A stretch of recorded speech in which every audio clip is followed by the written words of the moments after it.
¿Qué tal amigos de Estudio B y de Sin embargo?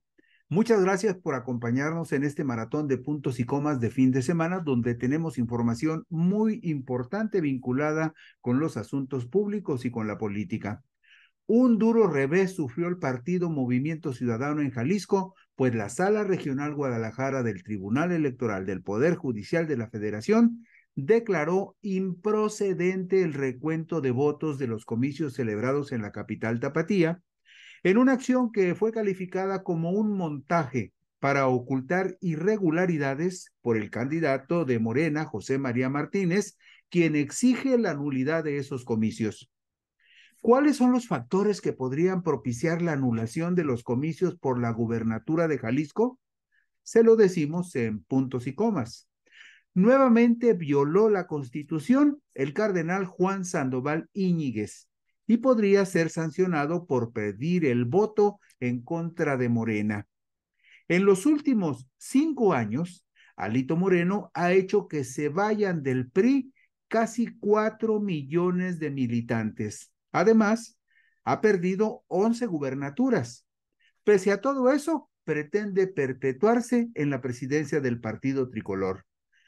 Y además, sucedió fuera del país, pero el 82.30% de los 223,961 mexicanos que se inscribieron para votar desde el extranjero sufragaron en la elección presidencial. 82.30% fue la participación de los mexicanos que viven fuera de nuestras fronteras y la mayoría votó en favor de Claudia Sheinbaum Pardo. Todos estos temas se los ofrecemos en este maratón de puntos y comas, confiando en que sea información útil e interesante para usted. Gracias por hacer presencia en este espacio y por acompañarnos.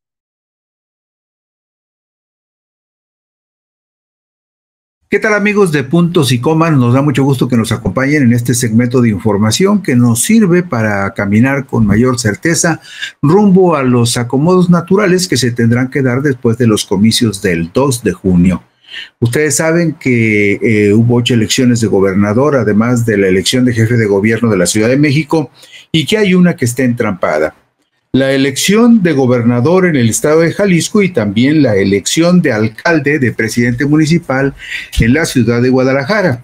Pues bien, un duro revés sufrió este domingo 30 de junio del 2024 el partido Movimiento Ciudadano en Jalisco, y de paso quedaron exhibidos tanto el Tribunal Electoral del Estado como el Instituto Electoral y de Participación Ciudadana de la entidad, pues la Sala Regional Guadalajara del Tribunal Electoral del Poder Judicial de la Federación declaró improcedente el recuento de votos de los comicios celebrados en la capital tapatía el reciente domingo 2 de junio, promovido este recuento por el Partido Naranja en una acción que fue calificada como un montaje para ocultar irregularidades por el candidato de Morena, José María Martínez, quien exige la nulidad de las elecciones en las que presumiblemente resultó triunfadora la emesista Verónica Delgadillo García. En Guadalajara, igual como sucedió en las elecciones para gobernador de Jalisco, se violaron los principios rectores de la función electoral, los principios de certeza, legalidad, independencia, imparcialidad, máxima publicidad y objetividad, circunstancia que podría derivar en que el Tribunal Electoral del Poder Judicial de la Federación resolviera en favor de José María Martínez, el aspirante de Morena a la alcaldía de Guadalajara, en el juicio de inconformidad en el cual pide que esos comicios sean anulados y se realicen elecciones extraordinarias.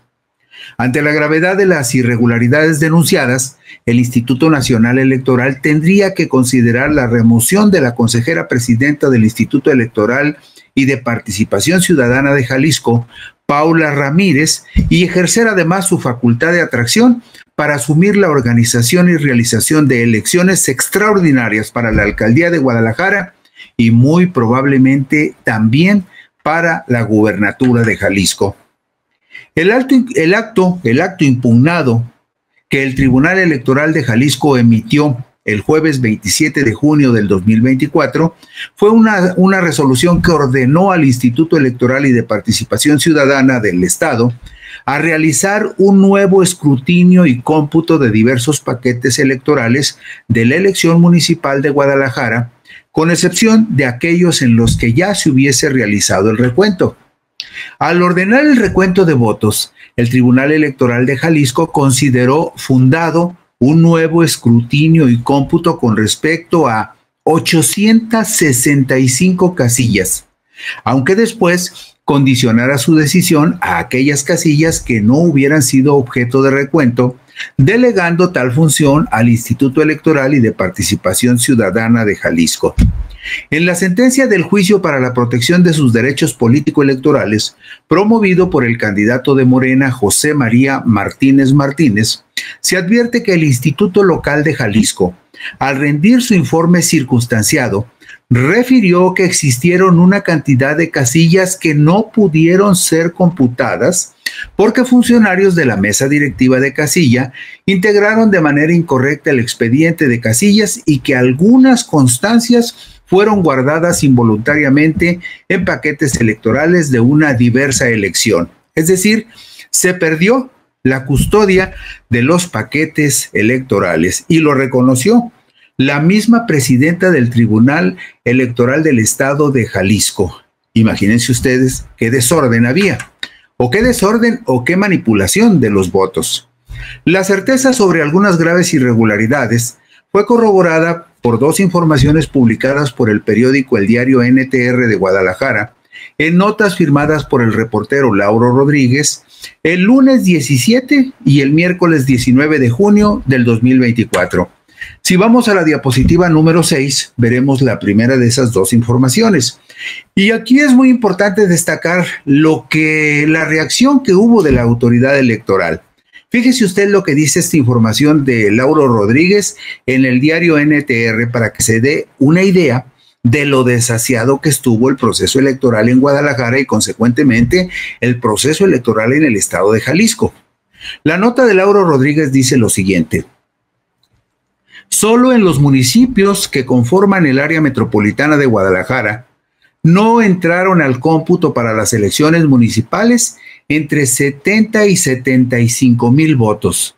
Por lo tanto, esos sufragios no están contemplados en los resultados oficiales. Entre 70 mil y 75 mil votos que no se contaron. Las autoridades electorales reconocieron esta situación y señalaron que fueron diversas causas las que llevaron a esa situación, pero las dos principales son la confusión de los funcionarios de casilla y las manifestaciones que se desarrollaron en los consejos distritales. Es decir, esos 70 mil o 75 mil votos quedaron por allí en el limbo, no se contabilizaron y por lo tanto no le dieron certeza al proceso electoral en la zona metropolitana de Guadalajara, no solamente en el municipio de Guadalajara, en la zona metropolitana de Guadalajara.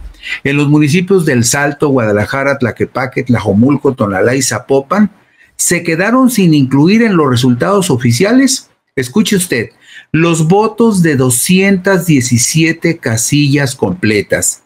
Y es este tipo de irregularidades que el diario NTR publica el lunes 17 de junio, algunas de las irregularidades que le urgía a Movimiento Ciudadano corregir y borrar con ese recuento que muy obsequiosamente le concedió el Tribunal Electoral del Estado de Jalisco. Usted sabe que el Instituto Electoral de Jalisco lo financia el gobierno del Estado de Jalisco que encabeza Enrique Alfaro. Y también el Tribunal Electoral de Jalisco, ese obsequioso y generoso Tribunal Electoral de Jalisco, también lo financia el gobierno del estado de Enrique Alfaro, por lo cual no es extraño que les haya concedido la gracia de hacer esta maniobra de recuento de votos cuando la misma autoridad electoral está reconociendo que 217 casillas completas o entre 70 y 75 mil votos no fueron contados en la zona metropolitana. Y si nos vamos a la diapositiva número 8, veremos la nota que publicó el reportero Lauro Rodríguez el miércoles 19 de junio del 2024. Fíjese usted, simplemente el sumario de la nota dice 124 urnas computadas en cero, es decir, en cero, contendrían los sufragios según una estimación hecha a partir de los datos abiertos, y se refiere a una estimación de por lo menos 39,158 votos de unas 124 casillas de la elección para la gubernatura de Jalisco, que fueron computadas en cero. Imagínese usted la gravedad de la irregularidad y la pérdida de custodia de los paquetes electorales cuando 124 casillas de la elección de gobernador fueron contabilizadas en cero, de acuerdo con este recuento que hace el reportero Lauro Rodríguez del periódico El Diario NTR de Guadalajara. Y lo más importante de todo esto, que vemos en la diapositiva número 9, es que en entrevista con NTR, Paula Ramírez, la presidenta del Instituto Electoral y de Participación Ciudadana de Jalisco, consideró que esta situación no pondría en entredicho el resultado oficial.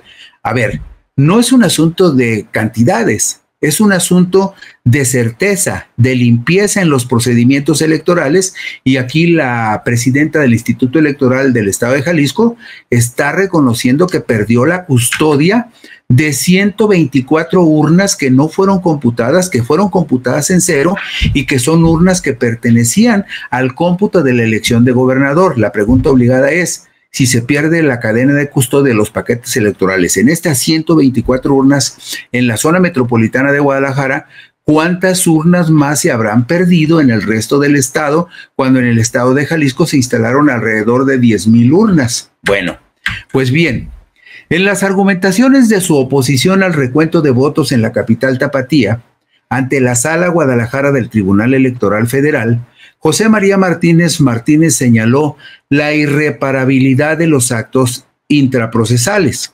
Explicó el aspirante de Morena que con respecto a los paquetes electorales que no fueron computados ante el Consejo Municipal de Guadalajara, desde el momento en que llegaron a sus instalaciones, no se tiene certeza de la cadena de custodia, por lo que de recontarse los sufragios como pretendía Movimiento Ciudadano, se hubiera generado un daño irreparable, pues no se podrían analizar nuevamente esas urnas, esos votos computados, no podrían analizarse nuevamente de dictarse sentencia definitiva en el juicio de inconformidad que promovió Morena, en el que pide la nulidad de los comicios en la Perla de Occidente.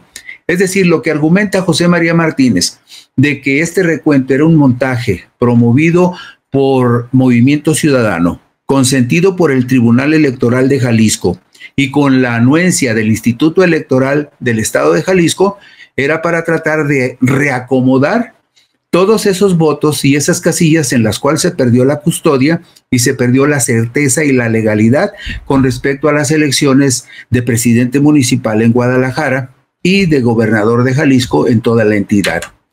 En la sentencia de la Sala Regional Guadalajara del Tribunal Electoral Federal se reseña otro de los argumentos en el juicio promovido por el candidato de Morena sobre la irreparabilidad del bien jurídico tutelado. Argumenta Martínez que de realizarse el conteo solicitado por Movimiento Ciudadano, las irregularidades planteadas en el juicio de inconformidad quedarían sin materia, en especial aquellos que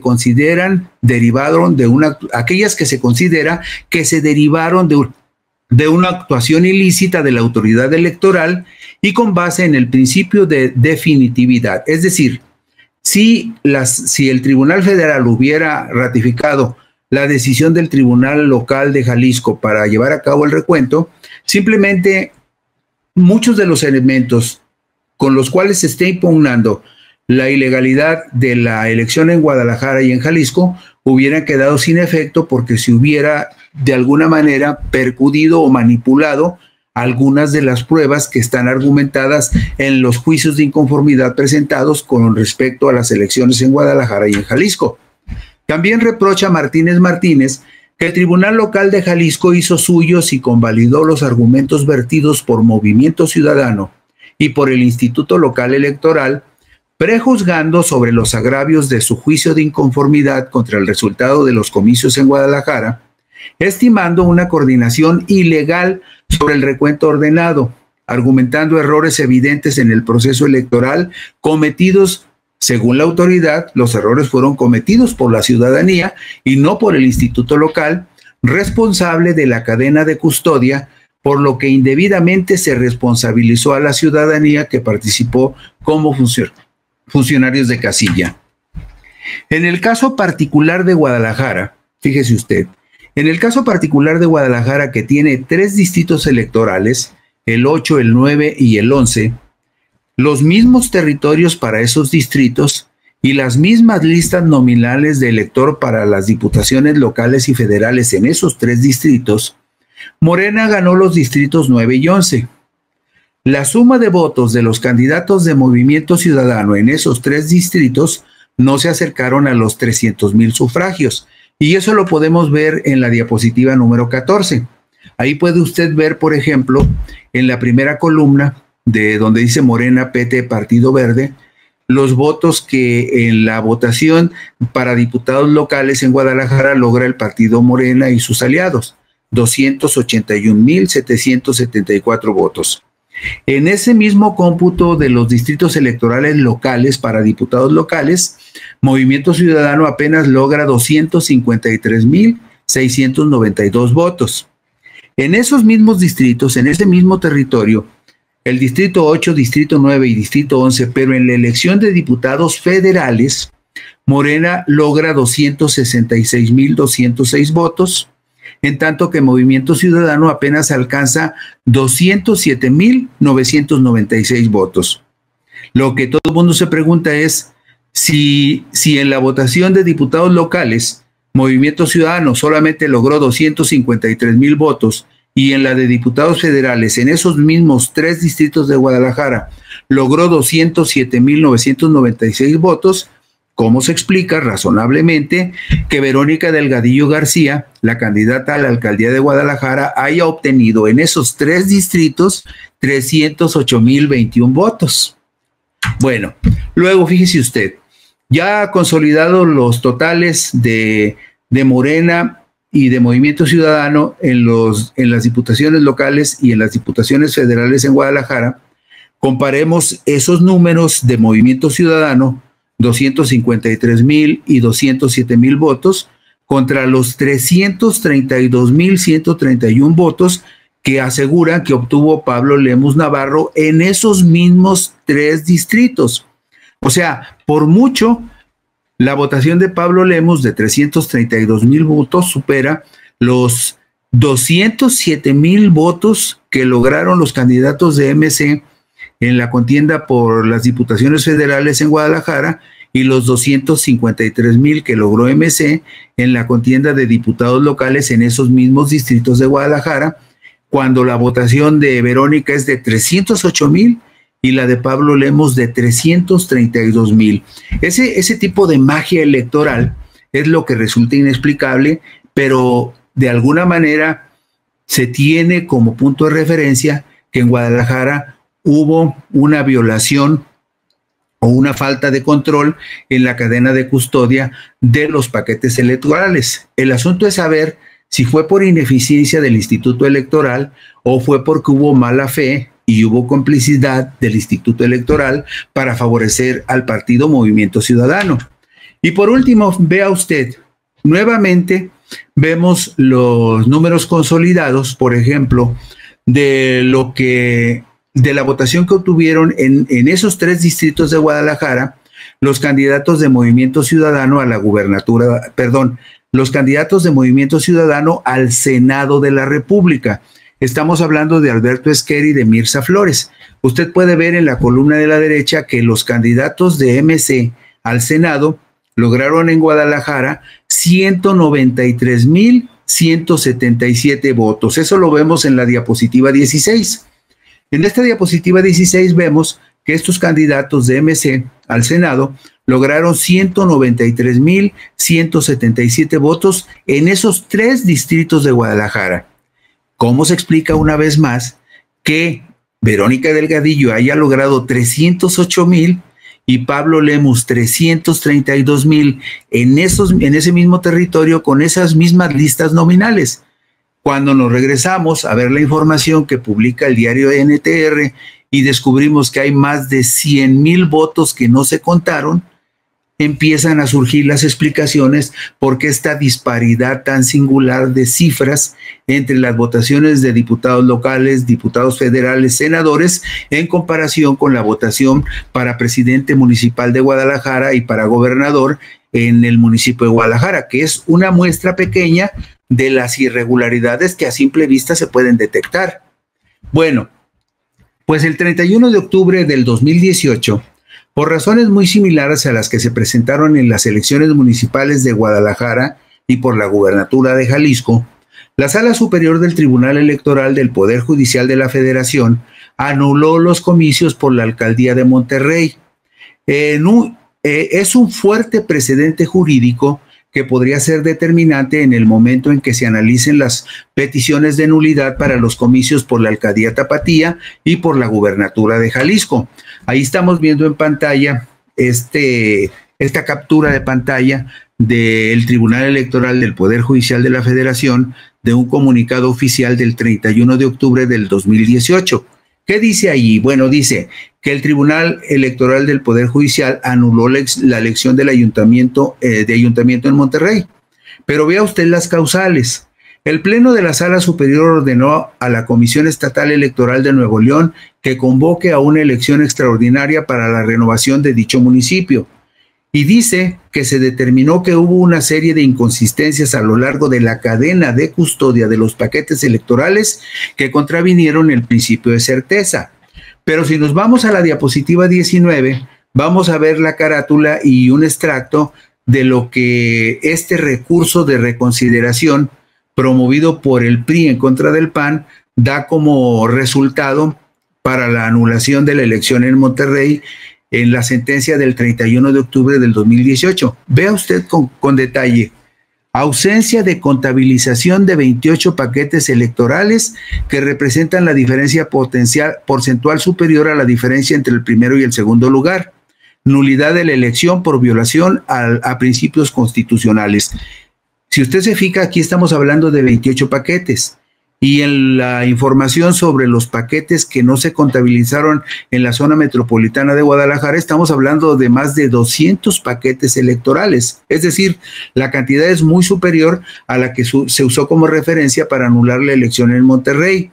También dice el Tribunal Electoral que se observaron irregularidades en el traslado, resguardo y custodia de los paquetes electorales, irregularidades durante la sesión de cómputo, pérdida de paquetes electorales y subsecuente recuento a partir de los encartes o lonas electorales. Es decir, una cantidad de irregularidades similares, muy parecidas a las que sucedieron en la zona metropolitana de Guadalajara, tanto en la elección de alcalde en Guadalajara como en la elección de gobernador.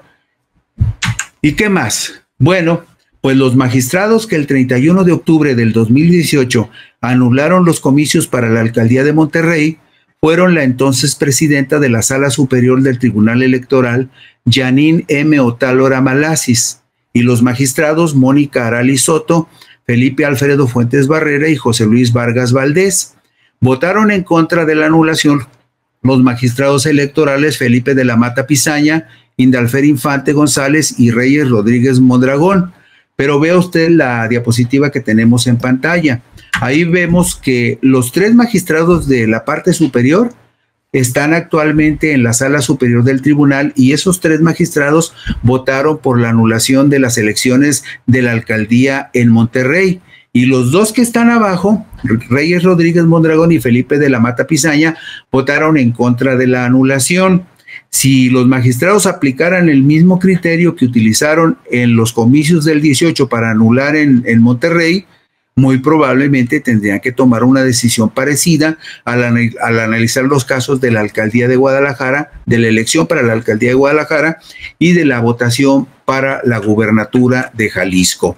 Así que el asunto está en el aire, pero este resultado, esta resolución, esta sentencia de la Sala Regional Guadalajara, que le dice al Tribunal Electoral de Jalisco y al Instituto Electoral de Jalisco que no pueden llevar a cabo un recuento, y que el partido Morena acusa que ese recuento era un montaje para borrar las huellas de todas las irregularidades que se cometieron, deja con una interrogante muy grande la elección de Guadalajara y consecuente con eso la elección por la gubernatura de Jalisco, porque evidentemente hay causales muy claras, muy fuertes y muy delicadas que podrían derivar en la anulación de la elección en la capital tapatía y en la contienda por la gubernatura.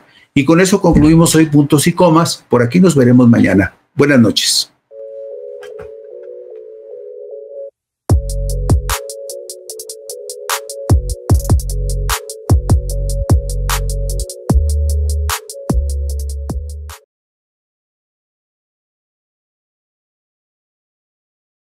¿Qué tal amigos de Puntos y Comas? Nos da muchísimo gusto que nos acompañen en este segmento de información que nos permite aproximarnos a los hechos que están sucediendo después de los comicios del domingo 2 de junio.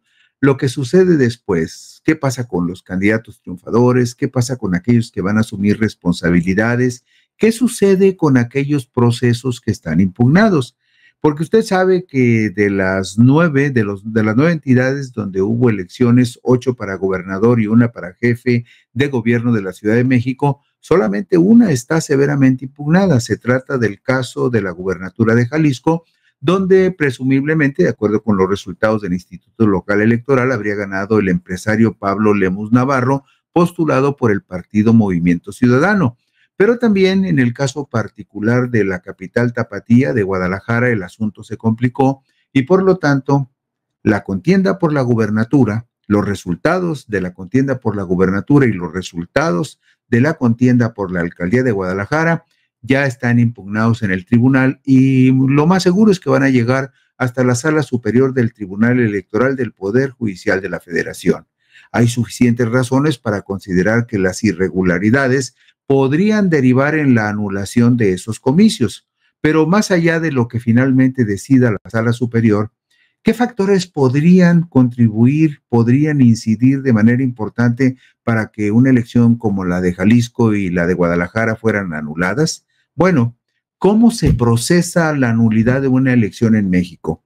¿Cuáles son los criterios de la Sala Superior del Tribunal Electoral del Poder Judicial de la Federación que en su momento tendría que analizar las peticiones de nulidad de los comicios para la presidencia municipal de Guadalajara y para la gubernatura de Jalisco? El elemento más importante para anular unos comicios se sustenta en el análisis de la violación de los principios constitucionales rectores en materia electoral, argumento en el cual se fundamentan los juicios de inconformidad promovidos por los candidatos de Morena para solicitar la anulación de los comicios por la gubernatura de Jalisco y también para la alcaldía de Guadalajara. Pues bien, vamos por partes para tratar de explicar qué es lo que puede suceder y en qué términos podría darse esta discusión. Resulta que la Sala Superior del Tribunal Electoral del Poder Judicial de la Federación es la última instancia jurisdiccional en materia electoral que conoce y resuelve en forma definitiva e inatacable las controversias electorales presentadas por ciudadanos, candidatos, partidos y demás actores. ¿Qué significa esto? Cuando hablamos de que el Tribunal Electoral es la última instancia jurisdiccional, lo que queremos decir es que es la instancia máxima para interpretar las leyes y aplicarlas en la materia electoral en particular. O sea, por encima del Tribunal Electoral no hay ninguna autoridad, ni siquiera la Suprema Corte de Justicia. Es la última instancia. Y además, cuando decimos que las decisiones del Tribunal Electoral son definitivas e inatacables, se refiere a que tampoco hay ningún recurso que pueda revertir una decisión del Pleno de la Sala Superior del Tribunal Electoral. Por eso es tan importante que algunos asuntos llegan a la Sala Superior del Tribunal y el Tribunal tendría que analizar si hay razones jurídicas para anular o no anular unos comicios. En una única instancia, la Sala Superior resuelve los medios de impugnación relacionados con la elección presidencial y de gubernaturas, incluida la jefatura de gobierno de la Ciudad de México, así como también recibe las impugnaciones por las elecciones federales de diputaciones y senadurías por el principio de representación proporcional. Es decir, es la última instancia y atiende también las impugnaciones que se hagan con respecto a los resultados de las gubernaturas. Esto dice, si usted se mete a la plataforma digital del tribunal, a la página digital oficial del tribunal, y ahí dice que una de sus facultades es justamente resolver los medios de impugnación relacionados con la elección de presidente de la República y de gubernaturas cuando éstas se llevan a cabo.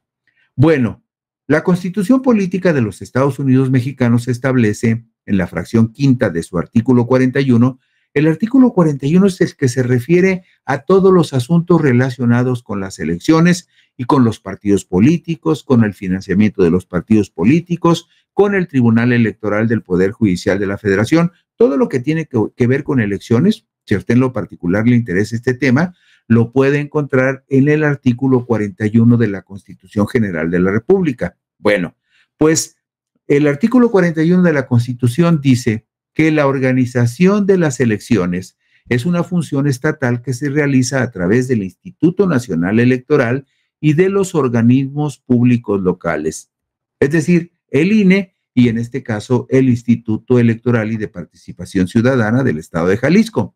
Pero enseguida, el artículo 41 establece algo que es fundamental. En el ejercicio de esta función estatal, la función electoral, hay principios constitucionales que son esenciales, de los cuales no se puede prescindir, que son cualitativamente muy importantes y que norman en lo general y de manera estricta cómo deben de ser los procesos electorales en nuestro país. ¿Y qué dice sobre, dice el artículo 41? En el ejercicio de esta función estatal electoral, la certeza, la legalidad, la independencia, la imparcialidad, la máxima publicidad y objetividad son principios rectores. Es decir, un proceso electoral que no tenga esas cualidades o que pierda algunas de esas cualidades es un proceso electoral que no puede ser validado. Es un proceso electoral que no es legal. Es un proceso electoral que tendría que anularse. Bueno, pues eso dice la Constitución.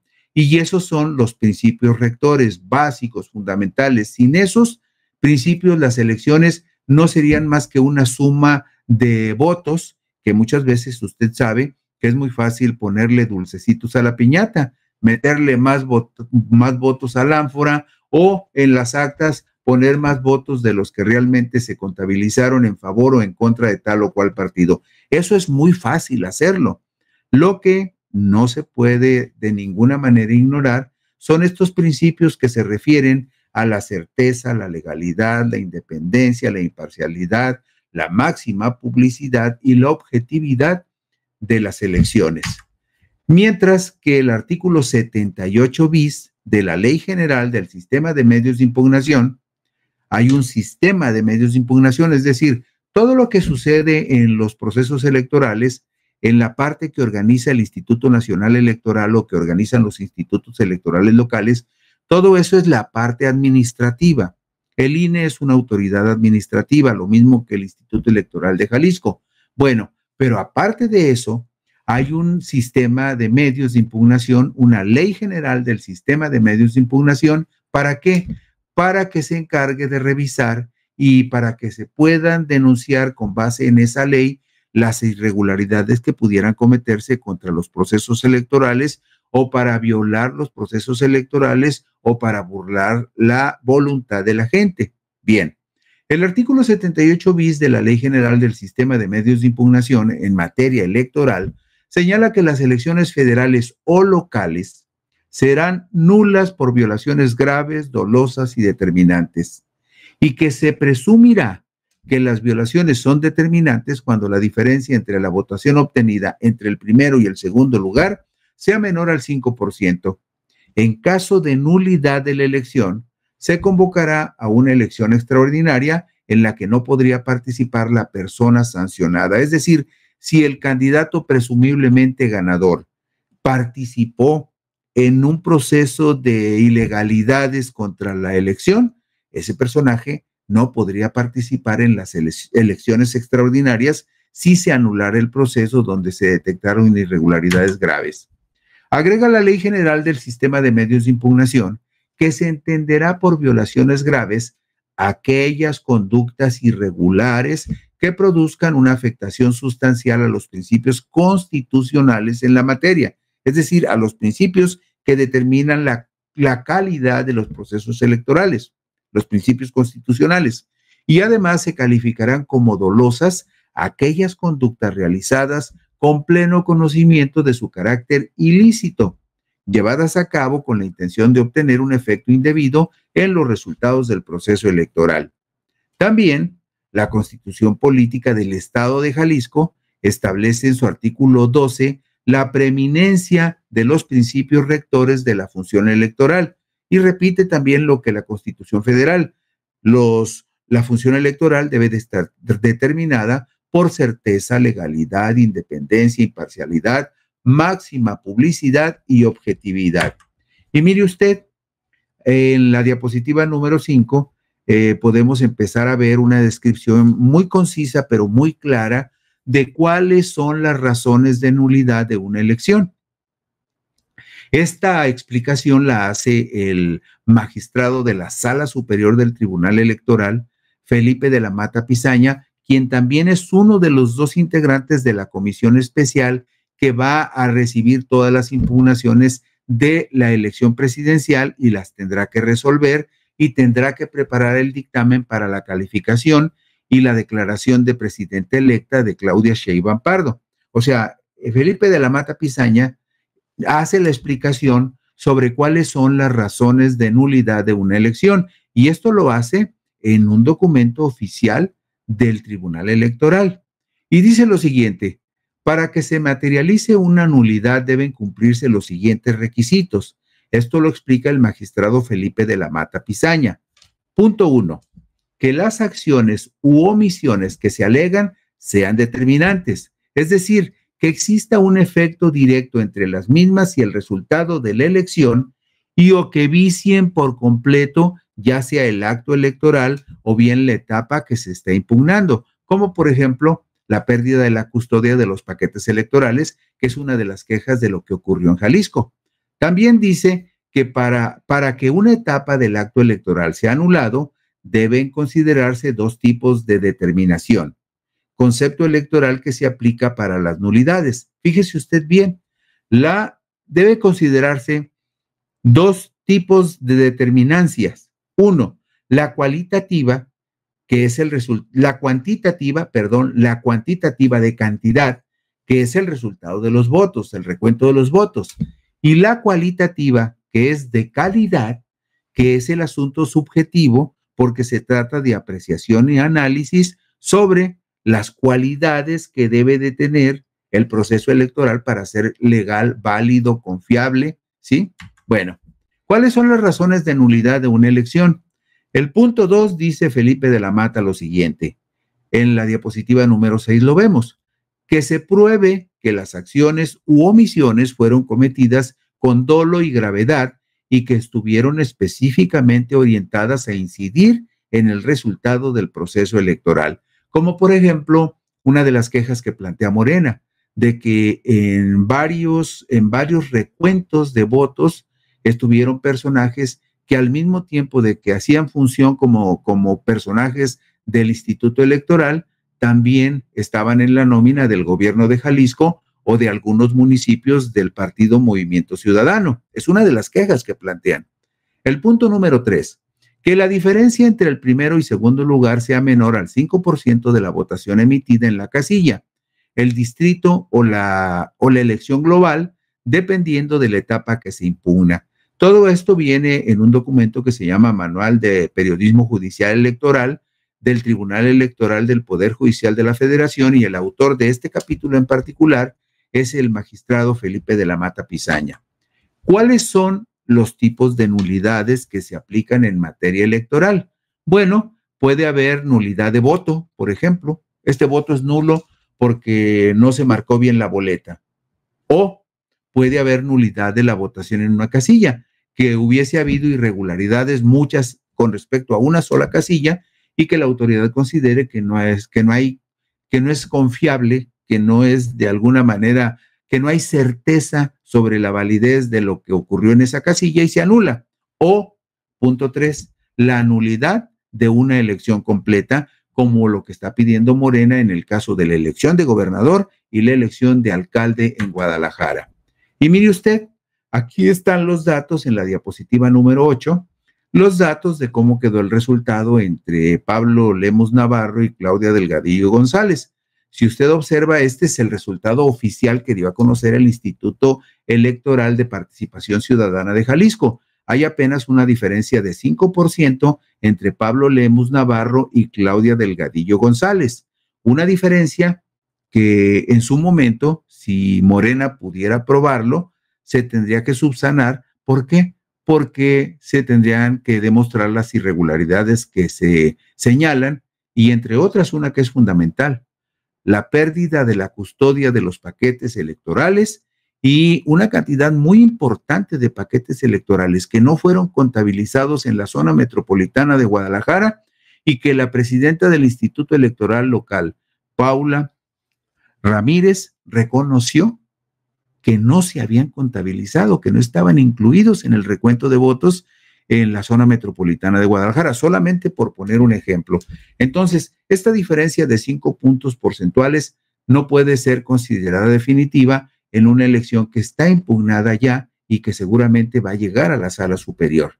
Y luego, en el caso de Guadalajara, por ejemplo, vea usted el porcentaje de votos que tiene la presunta ganadora Verónica Delgadillo García de Movimiento Ciudadano, con un 41.6% contra un 38.8% de José María Martínez de Morena, Partido Verde, Partido del Trabajo, Futuro y Hagamos. La diferencia en este caso, en la contienda por la presidencia municipal de Guadalajara, es de 2.8%, según el resultado oficial que el Instituto Electoral del Estado considera como legal.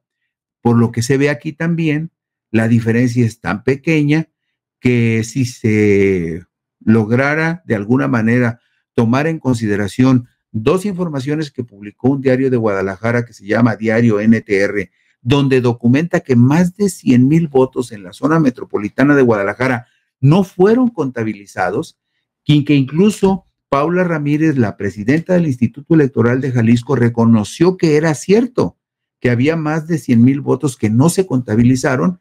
Esa podría ser una razón suficiente también para que esa pequeña diferencia de 2.8% no pesara lo suficiente y se pudiera anular la elección de presidente municipal en Guadalajara. Bueno, ¿qué es lo que se anula? En la diapositiva número 10 vemos qué es lo que se anula. El acto electoral está conformado por varias etapas y cada una de ellas es recurrible. Es decir, cada una de esas etapas es potencialmente anulable. Empieza con el voto que se deposita en una urna y que después es contado por la mesa de casilla y a su vez computado en el cómputo distrital. Se trata de un conjunto de hechos que pueden anularse, como la acción misma del voto y alguno de los cómputos que se realicen sobre el mismo. Usted sabe que hay un cómputo que se hace el mismo día de la elección en la casilla y otro que se hace el miércoles siguiente, donde se hace un segundo recuento que ya se da como el resultado oficial. En cada una de las etapas existen causales relacionadas con la violencia grave, a principios constitucionales, violación grave a principios constitucionales que pueden invocarse. En consecuencia, se puede propiciar la nulidad del voto de una casilla o de una elección completa en los cómputos municipales o distritales e incluso estatales. ¿Cómo se procesan las causas de nulidad de la elección? Esto lo dice la diapositiva número 11. Las causas genéricas y típicas establecidas en la Constitución son insuficientes para determinar si una elección merece o no anularse, ya que desde su redacción considera necesario el análisis y la ponderación jurisdiccional para su aplicación, es decir, una interpretación detallada de la ley. De hecho, el propio texto constitucional señala, por ejemplo, que debe de existir una diferencia de presumiblemente menos del 5% de diferencia de votos entre el primero y el segundo lugar. La presunción de este hecho obliga necesariamente a los jueces electorales a comprobarlo, para comprobar si este hecho se verifica y si esta diferencia, en caso de materializarse, es necesariamente determinante. Pero el punto medular sigue siendo el mismo: la violación de principios rectores de la función electoral que son básicos. Debe haber certeza, legalidad, independencia, imparcialidad, máxima publicidad y objetividad, factores, elementos básicos de la función electoral que en el caso de Jalisco es evidente que se violaron. Y con esto concluimos hoy Puntos y Comas. Mañana por aquí nos encontraremos si usted lo desea. Buenas noches, descansen.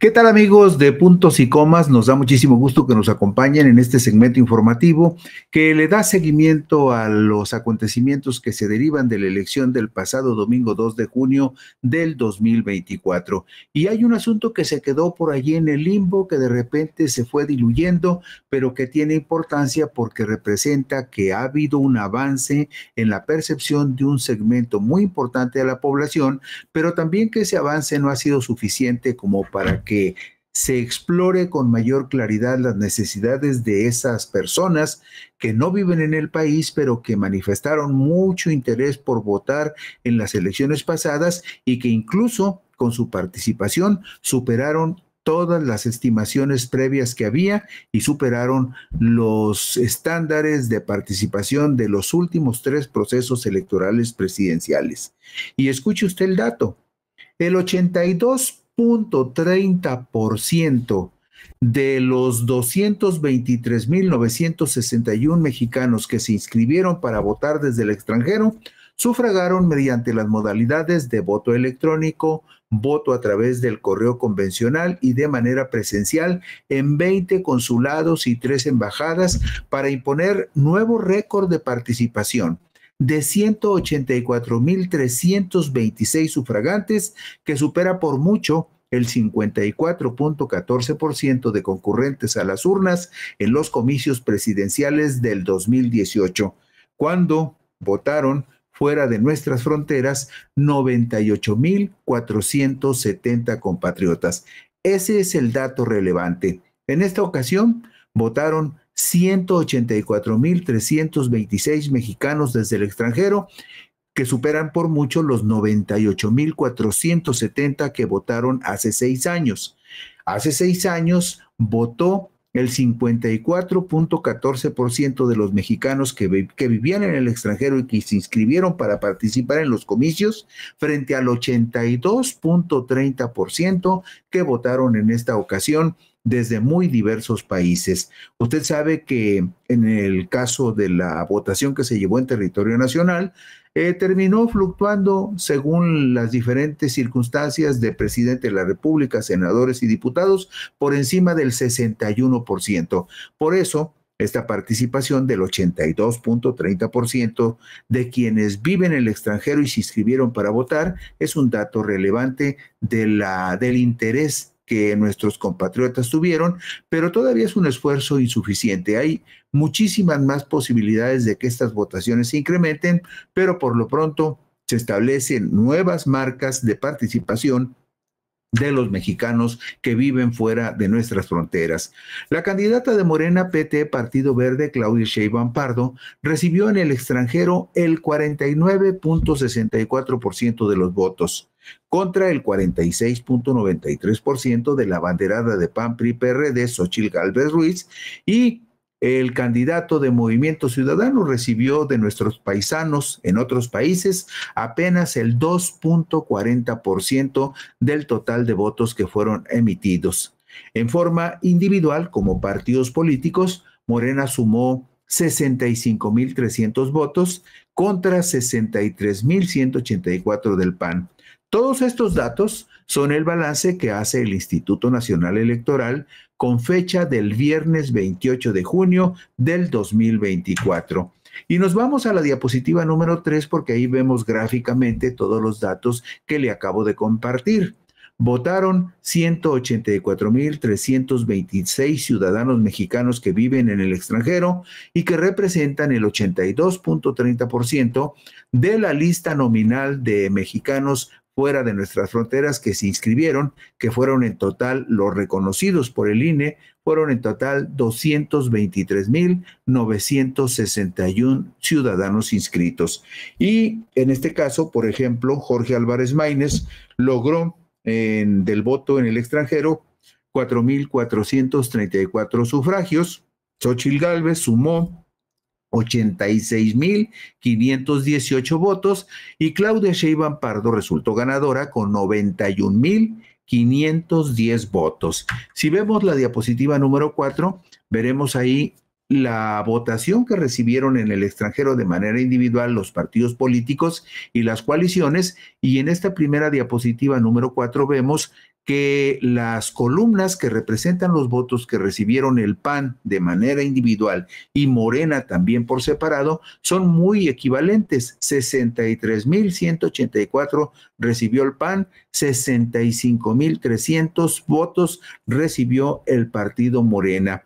Y por ahí el Partido Verde, 1,749, 2,365 el PT, y en la diapositiva número 5 vemos algunas variables de cuántos votos recibieron las coaliciones. Ya como coalición, Morena, el Partido Verde y el Partido del Trabajo recibieron muchísimos más votos que la coalición de PAN, PRI, PRD, 18,866 contra 12,233 votos de la coalición encabezada por el PAN.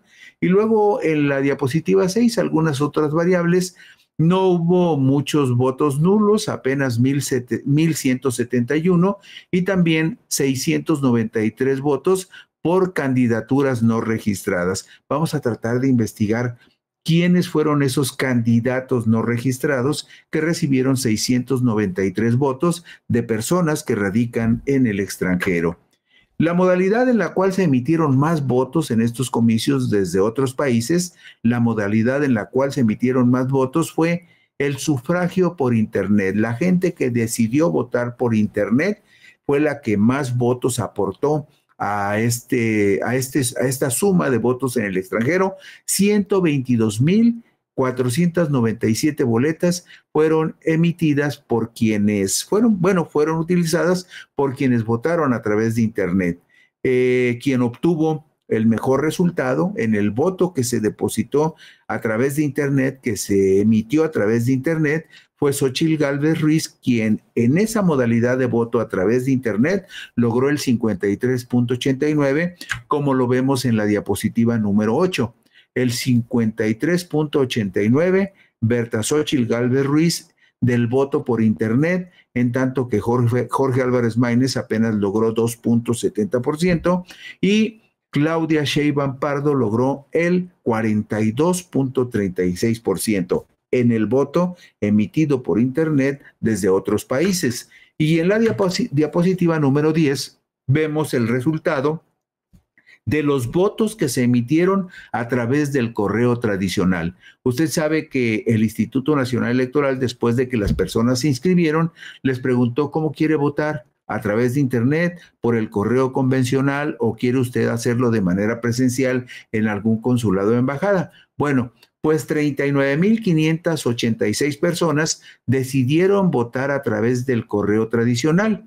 Y de esos votos emitidos a través del correo tradicional, Claudia Sheinbaum Pardo logró la mayor cantidad con 68,44%. Ese fue el porcentaje en favor de Claudia Sheinbaum. El 28,13% del voto postal fue para Xóchitl Gálvez y el 2,15% del voto postal fue para Jorge Álvarez Maínez. Y el voto presencial, el voto de los mexicanos que decidieron ir a algún consulado o a alguna embajada para emitir su voto directamente en una urna electrónica, el voto presencial en consulados y embajadas fue el que tuvo una participación menor, con 20,379 sufragantes. En esta modalidad pudieron observarse las grandes diferencias políticas entre las personas que viven en las principales ciudades de Estados Unidos que sufragaron por Morena, en tanto que en las embajadas de México, en Washington, Madrid y París, los votos fueron mayoritariamente para Xóchitl Gálvez. Si vemos la diapositiva número 12, ahí observaremos cómo cómo se emitieron los votos en algunos de los consulados y de las embajadas más significativas. Usted sabe que se votó presencialmente en los consulados de México en las ciudades de Atlanta, Chicago, Dallas, Fresno, Houston, Los Ángeles, New Brunswick, Nueva York, Oklahoma, Orlando, Phoenix, Raleigh, Sacramento, San Bernardino, San Diego, San Francisco, San José, Santa Ana, Seattle y la embajada en Washington. Eso en Estados Unidos, pero también se votó en el Consulado de México en Montreal, Canadá, y en las embajadas de México en Madrid, España, y en París, Francia. Y vea usted en esta tabla qué resultados tan contrastantes. La raya roja divide de ahí para arriba, son consulados que están instalados en Estados Unidos: San Francisco, Los Ángeles, San José, Atlanta, Dallas y Nueva York. Y en todos esos consulados, es una muestra nada más de los 20 consulados, en esos consulados que le mostramos que son muy significativos y representativos, en todos ganó Claudia Sheinbaum Pardo.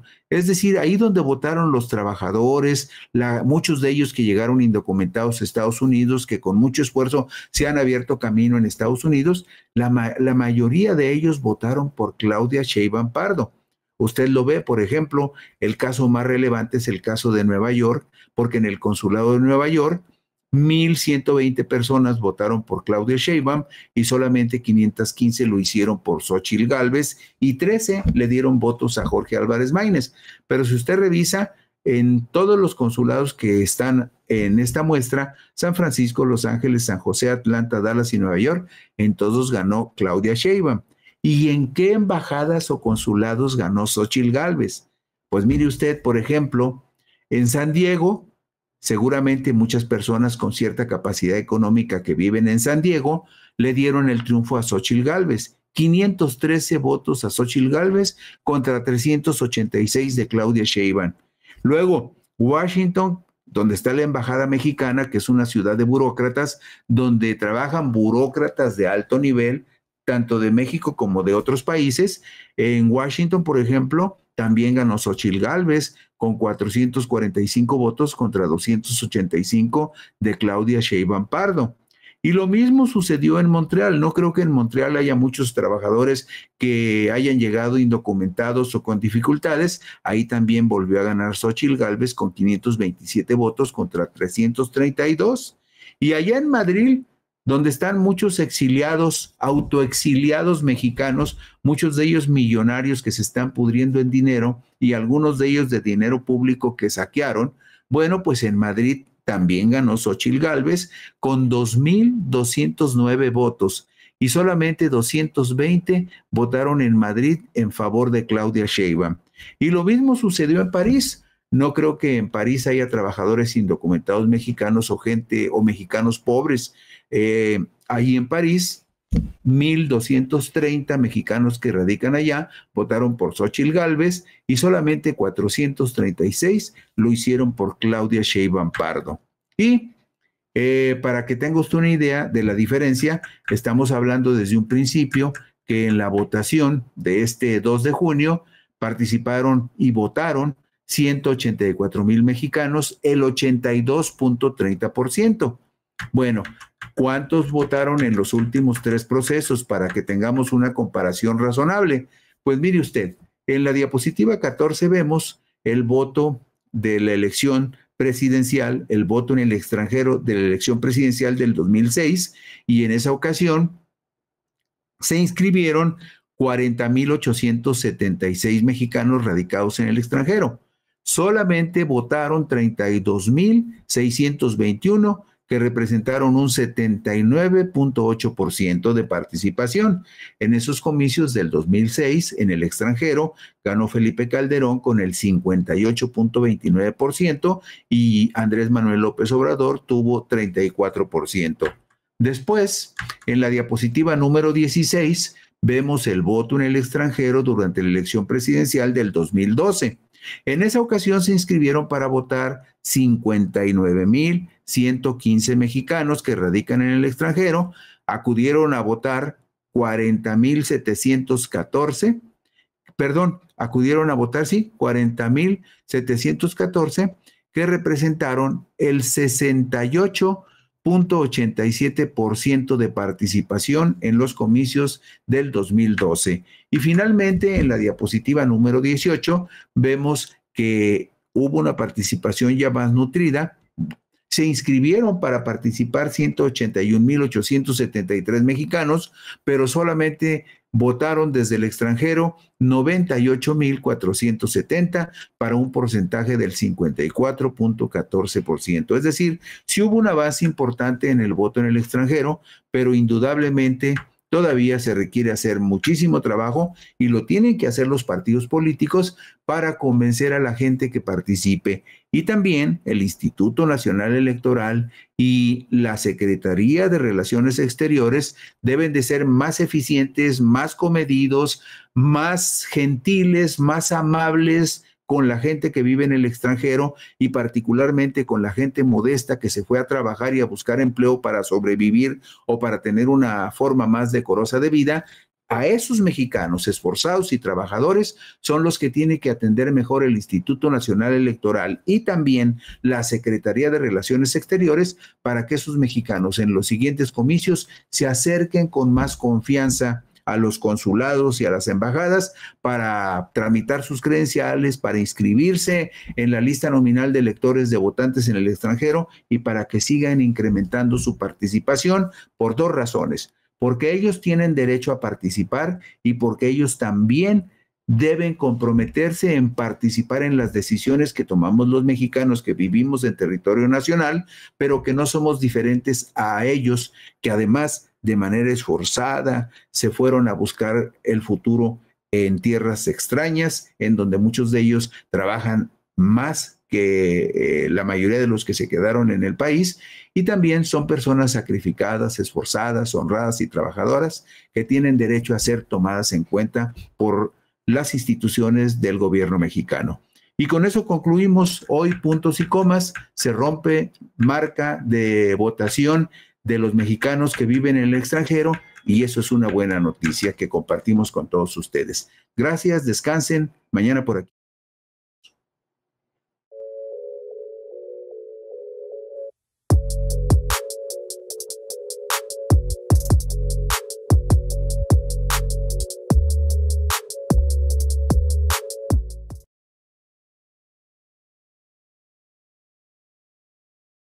¿Qué tal amigos de Puntos y Comas? Muy buenas noches, nos da mucho gusto que nos acompañen en este segmento de información útil para tratar de ir descifrando lo que va a suceder después de las elecciones del domingo 2 de junio. Hace un momento veíamos lo que el presidente explicaba con respecto al supuesto nombramiento de dos magistrados que hacen falta en la Sala Superior del Tribunal Electoral con el propósito, desde el punto de vista del presidente, de tener mayoría para evitar que se aplique la fórmula que permitiría que Morena y sus aliados tuvieran la mayoría calificada en la Cámara de Diputados y seguramente también en la de senadores. Pero hay otros asuntos que están caminando también como consecuencia de los comicios del domingo 2 de junio y este es uno de los más significativos. Violador reincidente de la Constitución Política de los Estados Unidos Mexicanos, que establece los principios del Estado laico y de la separación jurídica de los asuntos del Estado y de las iglesias, y también violador sistemático de la Ley General de Asociaciones Religiosas y Culto Público y violador de la Ley General en materia de delitos electorales, el cardenal arzobispo emérito de Guadalajara, Juan Sandoval Íñiguez, podría ser sancionado por la Secretaría de Gobernación al incurrir en una nueva intromisión en el proceso electoral del reciente 2 de junio del 2024, como antes lo hizo hace 3 años en los comicios del 6 de junio del 2021, en los cuales provocó incluso que fueran anuladas las elecciones para presidencia municipal en San Pedro Tlaquepaque, Jalisco, lugar en donde reside el prelado católico. El reciente miércoles 3 de junio del 2024, la Sala Superior del Tribunal Electoral del Poder Judicial de la Federación revocó una sentencia del Tribunal Electoral de Jalisco y le ordenó que valore mensajes emitidos por el cardenal arzobispo de Guadalajara, Juan Sandoval, e identifique si vulneraron principios de la laicidad que debe de prevalecer en el Estado. El Tribunal Electoral del Estado de Jalisco deberá emitir una nueva sentencia para determinar si el mensaje del cardenal estuvo destinado a apoyar o llamar a votar en contra de una candidatura o partido político en específico, como lo denunció, y de ahí se deriva este asunto, como lo denunció en su momento el partido Morena. Nos vamos a la diapositiva número 3 con los antecedentes de este asunto. El jueves 25 de abril del 2024 empezó a circular en redes sociales un video del arzobispo emérito de Guadalajara, Juan Sandoval Íñiguez. Esa imagen que ustedes ven en la pantalla es una imagen tomada de ese video que empezó a circular el jueves 25 de abril del 2024. ¿Qué decía en ese video el cardenal? Decía lo siguiente: muy estimados amigos, tenemos elecciones el 2 de junio muy peligrosas. Puede haber violencia, puede haber robo de urnas y cosas parecidas. Si ganan los que están en el poder, se viene el comunismo. Ténganlo claro, se viene el comunismo con todos los males que trae consigo. Falta de libertad, se arruina la economía, se combate a la religión y se empobrece a los pueblos, como está en Cuba o como está Venezuela, que era un pueblo muy rico, o como está Nicaragua. Eso dijo en un video el cardenal. Pero no fue el único video que circuló. También se publicó en esa misma temporalidad en redes sociales otro video con los mismos conceptos, la misma idea, pero mucho más amplio de contenido, en el que Sandoval Íñiguez advertía de los riesgos de que el país fuera llevado hacia un régimen comunista. Pues bien, en la diapositiva número 5 vemos a las imágenes de tres consejeros del Instituto Electoral del Estado de Jalisco: Moisés Pérez Vega, presidente de la Comisión de Quejas y Denuncias del Instituto Electoral de Jalisco. También vemos a Brenda Judith Serafín Morfín y a Miguel Godínez Terríquez. ¿Por qué están las imágenes de ellos? Porque estos tres consejeros fueron los integrantes de la Comisión de Quejas y Denuncias del Instituto Electoral y de Participación Ciudadana del Estado de Jalisco, que ordenaron al ministro de Culto, Juan Sandoval Íñiguez, arzobispo emérito de la Arquidiócesis de Guadalajara, evitar inducir la voluntad de las personas en favor o en contra de partido o candidato alguno. Los consejeros Brenda Judith Serafín Morfín, Miguel Godínez Terríquez y el consejero presidente de esta comisión, Moisés Pérez Vega, el que está en la parte superior, votaron en favor de dictar medidas cautelares para que el cardenal Sandoval Íñiguez no volviera a hacer comentarios que afectaran el proceso electoral. Pero en la diapositiva siguiente, resulta que el sábado 1 de junio del 2024, el Pleno del Tribunal Electoral de Jalisco, al resolver el procedimiento sancionador especial, consideró inexistente la infracción atribuida al cardenal Juan Sandoval Íñiguez de haber violado los principios del Estado laico y de hacer proselitismo en contra de Morena, pero lo exhortó así muy suavecito a abstenerse de realizar manifestaciones que pudieran llegar a ser proselitistas. Firmaron la resolución los magistrados, el presidente Tomás Vargas Suárez y sus pares Liliana Alférez Castro y Ramón Eduardo Bernal Quesada. En el Tribunal Electoral del Estado de Jalisco hay estos tres magistrados, lo que le acabo de mencionar a usted, y siempre ha estado en duda la independencia de los tribunales electorales estatales. ¿Por qué? Porque esos tribunales dependen financieramente del gobierno en turno y lo más común es que se sometan a la voluntad y los caprichos del gobernador en turno. En este caso estamos hablando del gobernador de Jalisco, Enrique Alfaro. Bueno, pues esta sentencia que emitieron los magistrados del Tribunal Electoral de Jalisco fue la que revocó la Sala Superior del Tribunal Electoral del Poder Judicial de la Federación y le dijo: a ver, señores, pónganse a revisar en serio y de manera profesional la denuncia que hay por la intromisión del cardenal en el proceso electoral y emitan una nueva sentencia bien fundamentada donde desahoguen todos los análisis que se requieren. ¿Por qué? Pues porque el Tribunal Federal considera que sí hubo una falla, una falta ahí en la violación del espíritu del Estado laico y una intromisión del cardenal en los comicios.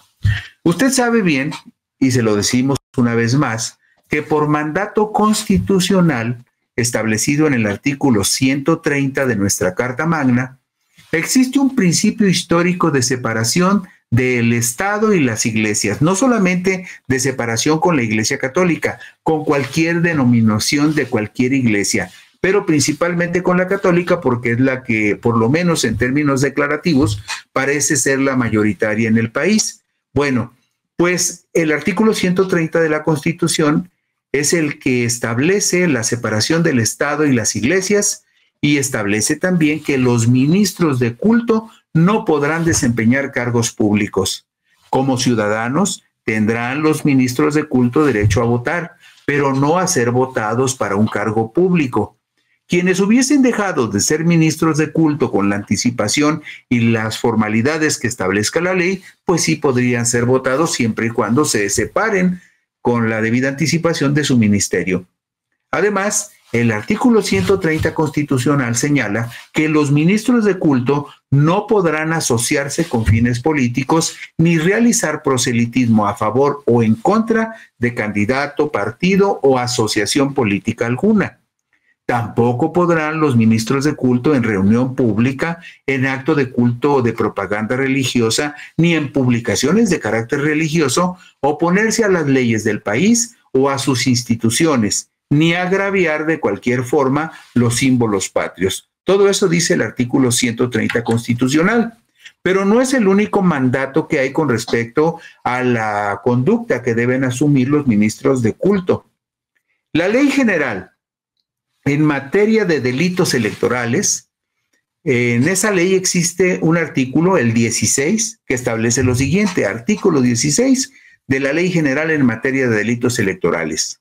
Se impondrán de 100 hasta 500 días de multa a los ministros de culto religioso que en el desarrollo de actos propios de su ministerio o a quien en el ejercicio del culto religioso presionen el sentido del voto o induzcan expresamente al electorado a votar o abstenerse de votar por un candidato, partido político o coalición. Eso dice la Ley General en materia de delitos electorales.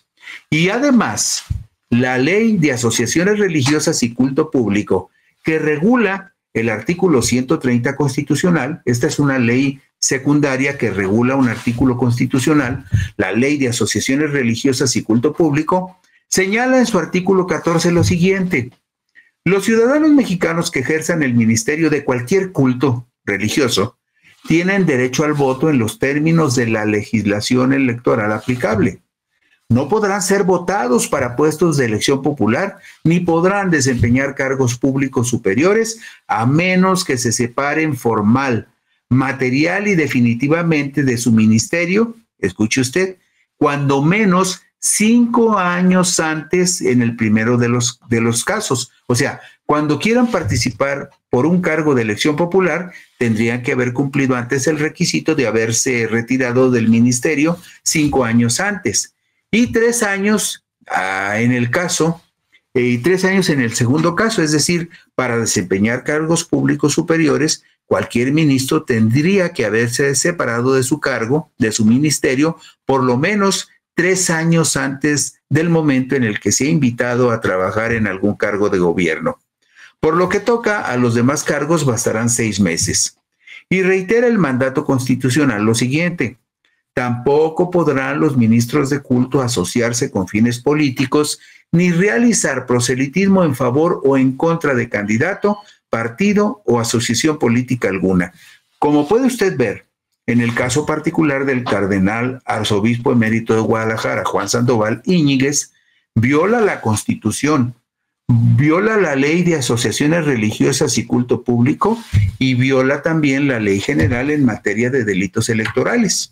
Bueno, en la diapositiva número 10 vemos una descripción inicial del asunto de la primera violación que cometió el cardenal a las leyes electorales en los comicios del 2021. Resulta que el jueves 30 de septiembre del 2021, la Sala Superior del Tribunal Electoral del Poder Judicial de la Federación anuló las elecciones para presidente municipal realizadas el domingo 6 de junio del 2021 en San Pedro Tlaquepaque, Jalisco, lugar de residencia del cardenal Juan Sandoval. El cardenal vive como a 2 o 3 cuadras del centro del corazón de San Pedro Tlaquepaque. Bueno, pues a juicio de la autoridad electoral, el cardenal intervino en los comicios con el deliberado propósito de afectar al candidato del partido Morena, que tenía posibilidades de ganar la presidencia municipal de Tlaquepaque. Luego, en la diapositiva número 11, vemos quiénes son los magistrados que votaron en favor de anular la elección en Tlaquepaque. Y fíjese usted, es muy importante que los veamos y los reconozcamos, porque estos 4 magistrados son 4 de los 5 integrantes que todavía están en la Sala Superior del Tribunal Electoral del Poder Judicial de la Federación. Es decir, son magistrados que tienen criterios muy específicos con respecto a lo que debe de ser el análisis de una denuncia por violaciones constitucionales. Bueno, pues el asunto es que esto le da un sesgo particular porque ya es la segunda ocasión, usted lo sabe, que los magistrados de la Sala Superior le corrigen la plana al Tribunal Electoral del Estado de Jalisco. La ocasión anterior fue cuando también le dijeron al Tribunal Electoral que no se podía llevar el recuento de votos en Guadalajara, que curiosamente había pedido el partido Movimiento Ciudadano, que es el que había ganado la elección y a quien se señalaba de haber cometido irregularidades y de querer tapar todas las inmundicias que había dejado en los comicios. Estos magistrados son los mismos que ya han apercibido en 2 ocasiones al Tribunal Electoral de Jalisco. 6 días antes de los comicios en Tlaquepaque, esta es la diapositiva 12, 6 días antes de los comicios en Tlaquepaque, el cardenal Juan Sandoval difundió en redes sociales un video crítico en contra del gobierno y de su partido. Nada más les voy a leer 2 párrafos medulares. Mis estimados amigos, decía Sandoval Íñiguez, el tema es obligado. Estoy grabando este mensaje semanal el lunes 31 de mayo, estamos hablando del 2021, a pocos días de las elecciones, estas del 6 de junio. Y claro, este mensaje es una reflexión y una insistencia ante ustedes para proceder debidamente. Explicaba el ministro católico, en estas elecciones van en juego muchas cosas. Si ganan los que están en el poder, se viene la dictadura. O sea, se pierde la libertad porque se trata de un sistema comunista, socialista, que esclaviza. Basta mirar a los pueblos que han caído en él. Está también en juego la economía, ya de por sí muy dañada. Pero si tienen todas las facultades a su gusto, vamos a quedar muy pobres como está Venezuela o como está Cuba. Es decir, lo que dijo el cardenal hace 3 años es muy parecido a lo que volvió a decir en el 2024. Y nada más para tener el antecedente. Las elecciones extraordinarias en San Pedro Tlaquepaque se llevaron a cabo el domingo 21 de noviembre de 2021. Triunfó nuevamente el partido Movimiento Ciudadano con su candidata Mirna Citlali Amaya, quien venció por segunda ocasión en el mismo año al morenista Alberto Maldonado Chavarín. Y en la última diapositiva, nada más como colofón de este puntos y comas, con base en lo que establece la Constitución Política de los Estados Unidos Mexicanos, la Ley General en materia de delitos electorales y la Ley de Asociaciones Religiosas y Culto Público, la Secretaría de Gobernación es la responsable de sancionar con amonestación o multa al cardenal Juan Sandoval Íñiguez una vez que el Tribunal Electoral Federal le notifique formalmente que el prelado católico violó el principio histórico y jurídico de la separación Iglesia y Estado y que es reincidente por interferir en los comicios, tanto en los del 2021 como los del 2024, para tratar algo muy simple: inducir el voto en contra del partido Morena, que calificado como comunista por el cardenal, pues no le gusta nadita. Y con eso concluimos hoy puntos y comas. Gracias por su gentileza. Mañana por aquí nos encontraremos.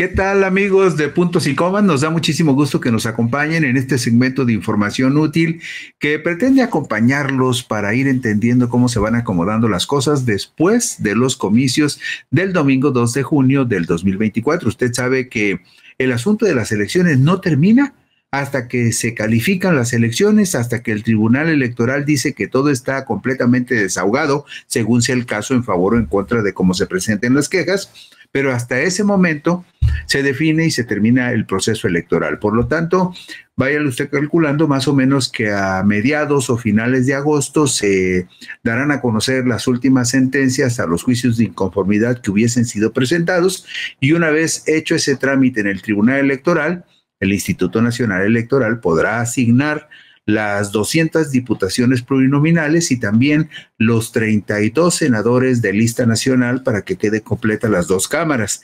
Y también, después de que se desahoguen todos los juicios promovidos en contra de la elección presidencial, se emitirá la calificación de la elección y también se declarará presidenta electa a Claudia Sheinbaum Pardo. Y lo digo así con esa claridad porque no existe en el horizonte ninguna turbulencia que pudiera hacer presumir que eso no tendría que ocurrir de manera inevitable después de la aplastante victoria de la candidata de Morena. Pero en ese trayecto que vamos a caminar todavía, hay otros asuntos que son inevitables, asuntos que son más bien como parte de la picaresca de la política mexicana, porque los personajes que se involucran, pues son personajes que pretenden ser muy serios, pero terminan siendo tragicómicos dentro del descalabro que han propiciado para sus propios partidos y militancias. Usted sabe que ha sido el personaje más pernicioso y destructivo en la historia del Partido Revolucionario Institucional, y será seguramente quien termine por sepultarlo, si logra su propósito de modificar los estatutos del tricolor para quedarse en la presidencia de esa organización política hasta el año 2032. Hasta la fecha, durante su gestión de 2019 a 2024, ha perdido 11 gubernaturas y ha sido factor determinante para que por lo menos, escuche usted, por lo menos 3.842.889 militantes, 3.842.000 militantes, el 73% de la membresía de su partido abandonaron las filas del tricolor en los últimos 5 años. Y por supuesto, nos referimos a Alejandro Moreno Cárdenas, mejor conocido como Alito, quien este domingo 7 de julio de 2024 tiene programada la realización de una Asamblea Nacional del PRI en la que podrían modificarse los estatutos del partido para que el campechano pueda permanecer en la presidencia del PRI por 4 periodos consecutivos que se cumplirían en el año 2032. Es decir, Alito Moreno quiere que le den tiempo suficiente para concluir su obra de demolición y enterrar con todos los honores al Partido Revolucionario Institucional, algo que seguramente muchos mexicanos le van a agradecer, sobre todo en esta última etapa neoliberal en donde el PRI se convirtió en un factor de discordia y de daño para la mayoría de los mexicanos. Pues mire usted, vemos la diapositiva número 3 y ahí vemos la dimensión de uno de los grandes fracasos de Alito Moreno. Vea usted con calma estas tablas. En la primera parte, en la parte de arriba, donde dice padrón afiliados PRI validado por el INE, todos estos datos son datos oficiales del Instituto Nacional Electoral. Todo está corroborado y está validado por la autoridad electoral. En agosto del 2017, el PRI tenía 5.254.778 militantes afiliados. 5.254.000. Bueno, para agosto del 2020, ese número de afiliados había disminuido prácticamente a la mitad, a 2.065.161 militantes. Pero En el último censo sobre militancia en los partidos políticos, en agosto del 2023, resulta que el PRI ya nada más tenía 1,411,889 militantes. ¿Esto qué significa? Bueno, significa simple y sencillamente que en los últimos 5 años el Partido Revolucionario Institucional ha perdido 3,842,889 militantes, que representan el 73.13% de los simpatizantes que tenía oficial y formalmente afiliados. Y todo este fenómeno se ha dado justamente durante el periodo que Alejandro Moreno, Alito Moreno, ha estado al frente del PRI desde el año 2019 hasta la fecha. Y si reducimos el tiempo, el espacio entre agosto de 2020 y agosto de 2023, la reducción entre el 20 y el 23 es de 653,272 militantes menos, una pérdida de 31.63% de afiliados al Partido Revolucionario Institucional. Todo esto es consecuencia del trabajo de Alito, de la forma como Alito Moreno se ha vuelto un cacique en el PRI, ha protegido a las camarillas que han validado su permanencia al frente del PRI, y muchos militantes han decidido finalmente irse a buscar nuevos horizontes en la política fuera del tricolor. Las cifras que usted ve y las fechas que ve, agosto de 2017, agosto de 2020 y agosto de 2023, son fechas que tiene establecidas el Instituto Nacional Electoral, que un año antes de cada proceso electoral hace el balance de los padrones de afiliados de los partidos considerados nacionales. Por eso hablamos de agosto del 17, del 20 y del 23. Pero esta es la historia gráfica, ilustrada con números y cifras de cómo Alito Moreno ha hecho que se derrumbe el Partido Revolucionario Institucional. Y usted sabe que un partido sin militancia es un partido sin estructura. El último balance se hizo en agosto del 2023, tenía 1,411,889 militantes oficialmente registrados el PRI. No dude usted que en este momento tenga 1 millón o menos de 1 millón. Y para cuando Alito termine su último periodo en el PRI, si logra modificar los estatutos el domingo y prolonga su estancia en la presidencia hasta el 2032, pues seguramente ya nada más le va a quedar el puro cascarón. Va a tener que apagar la luz y cerrar la puerta para despedirse de lo último que quede de este partido histórico que fue fundado en 1929. ¿Qué más? Vemos la diapositiva número 4. En la diapositiva número 4 vemos el comparativo entre agosto del 2020 y agosto del 2023, pero esto con base en la militancia registrada en cada uno de los 32 estados de la República. Usted ve casos dramáticos, por ejemplo. Fíjese nada más, en el Estado de México, en el año 2020, el PRI tenía 793,403 afiliados. El Estado de México era muy emblemático para el PRI porque es la entidad con más habitantes y con más votantes de toda la República. Es también el estado que tiene el presupuesto de egresos más grande de todos los estados del país. Tiene arriba de 300,000 millones de pesos anuales. Y era muy importante para el PRI por una razón muy sencilla que todos entendemos.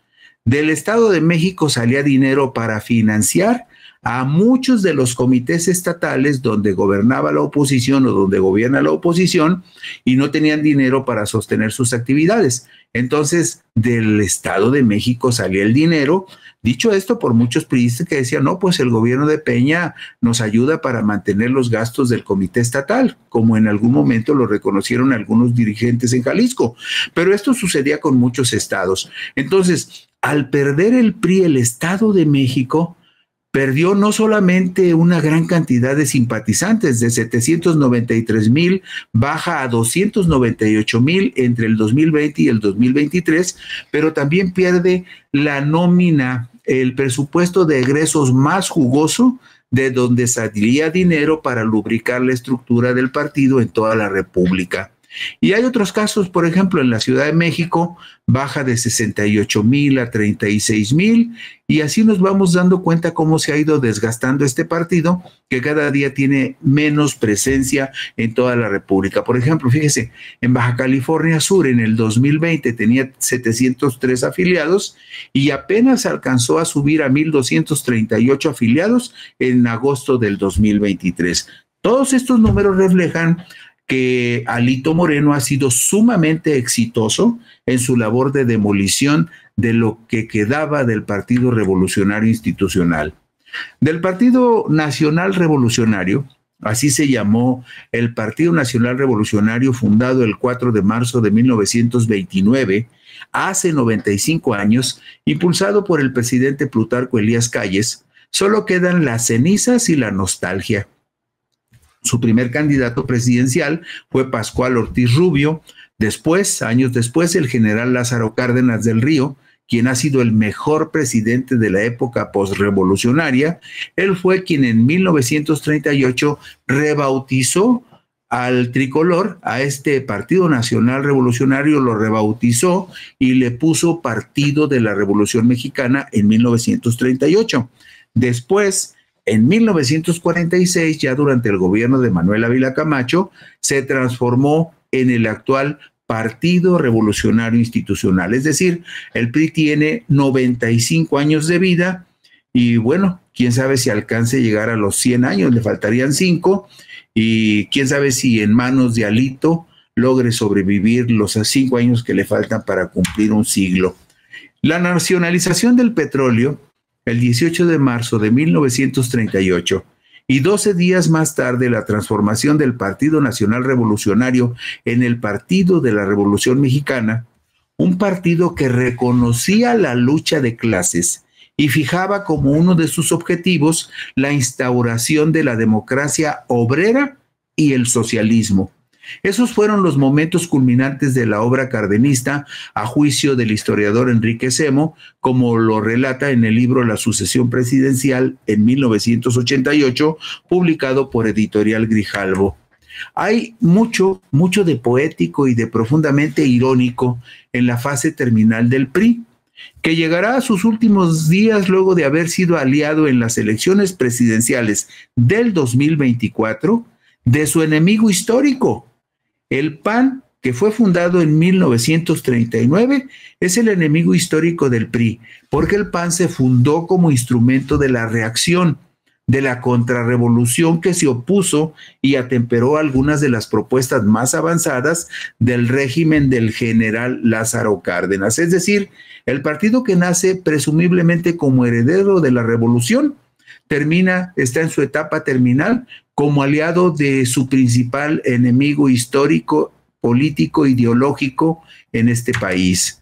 Bueno, pues los desafortunados tiempos modernos del PRI son el testimonio nítido de su extravío y contradicción histórica en su alianza antinatural con la derecha panista.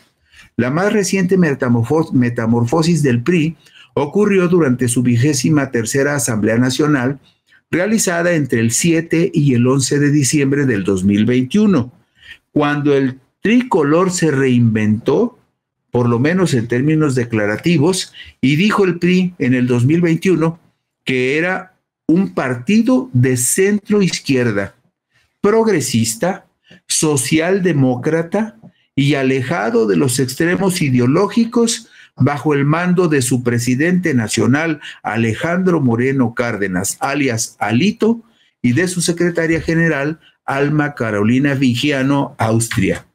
Y mire usted, para ilustrar la profundidad de la derrota de Alito, vamos a la diapositiva número 9. Ahí están ordenaditos cada uno de los estados, de los 11 estados que perdió entre agosto del 2019 y julio del 2024. Y ahí lo puede usted ver con toda claridad. En el año 2021, el PRI perdió Guerrero, Sinaloa, Sonora, Zacatecas, Tlaxcala, Campeche, Colima y San Luis Potosí. Esos estados los perdió, esos 8 estados los perdió de un jalón en las elecciones del 2021. 8 de un solo jalón. Luego, en el 2022 perdió el estado de Oaxaca y perdió el estado de Hidalgo. Y el colmo de esta profunda crisis del tricolor fue el año pasado, en el 2023, cuando finalmente Morena le arrebató al PRI el Estado de México, la entidad más importante desde cualquier punto de vista y más emblemática en la política de nuestro país. Y ahí están los 11 estados que Alito perdió por su ineficiencia, por su falta de prudencia, de tacto, de cuidado, de mesura, de inteligencia para organizar el partido. Y bueno, pues así quedó.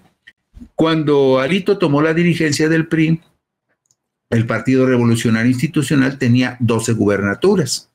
Como vimos, en 2001 perdió 8, entregó 2 más en 2022, aunque en 2022 alcanzó a salvar la gubernatura de Durango, pero con una pequeña ayuda de sus amigos del PAN y del PRD, es decir, no lo ganó solo.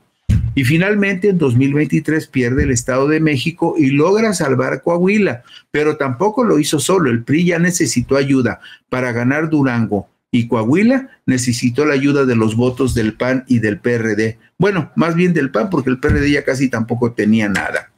Y luego, vea usted la pobreza que refleja la gráfica que le ofrecemos en la diapositiva 11. Estos son los 2 únicos estados que gobierna el PRI.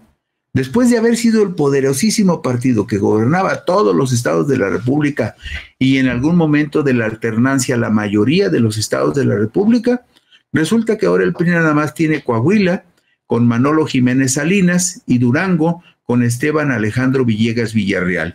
¿Y eso qué representa? Bueno, pues en términos poblacionales, el PRI solamente gobierna al 3.95% de la población del país. Usted sabe que en México vivimos 126 millones de habitantes, pues de esos 126 millones el PRI solamente gobierna a 4.979.000 habitantes de Coahuila y Durango juntos y un 3.95% de la población total del país. Y si lo traducimos a votantes potenciales en la lista nominal de electores de Coahuila y Durango, pues estamos hablando de 3.810.000 votantes potenciales que también representarían frente a la lista nominal de todo el país apenas el 3.87%. Así de chiquitito se hizo el PRI y así de pequeñito quedó. El actual dirigente del PRI tiene cuentas pendientes con la justicia. Ese es otro aspecto importante. Lo ha salvado su fuero, la inmunidad constitucional de la que goza como diputado federal, inmunidad que se prolongará cuando tome protesta como senador de la República para un periodo de 6 años más en el Congreso de la Unión. El 1 de septiembre, una vez que jure como senador, va a tener impunidad por 6 años más. Antes de ser diputado federal, Alito fue gobernador de Campeche entre 2015 y 2019, y el miércoles 6 de julio del 2022, los periódicos de Grupo Reforma publicaron que Alejandro Moreno había declarado un valor de 5.3 millones de pesos por 15 propiedades que adquirió entre 2012 y 2015, que en realidad a precios comerciales, esas propiedades que él declaró, 15 propiedades que declaró que valían 5.3 millones, en realidad tenían un valor comercial de 103 millones de pesos. En la misma información se refiere que en 2019, cuando tomó la dirigencia del PRI, Alejandro Moreno fue denunciado ante la Fiscalía General de la República por el exgobernador de Oaxaca, el también priista Ulises Ruiz, por mentir en su declaración patrimonial 3 de 3 sobre los costos de esas 15 propiedades en Campeche. En 2022, en una segunda investigación de la Fiscalía de Campeche, Moreno Cárdenas sumaba ya 23 propiedades, solo en esa entidad, aunque algunos de los predios sobre los que está construida su residencia aparecen a nombre de sus familiares. Esto agrega la información publicada por Reforma. El dirigente nacional del PRI está acusado, escuche usted, de los delitos de enriquecimiento ilícito, peculado, uso indebido de facultades, defraudación fiscal y lavado de dinero.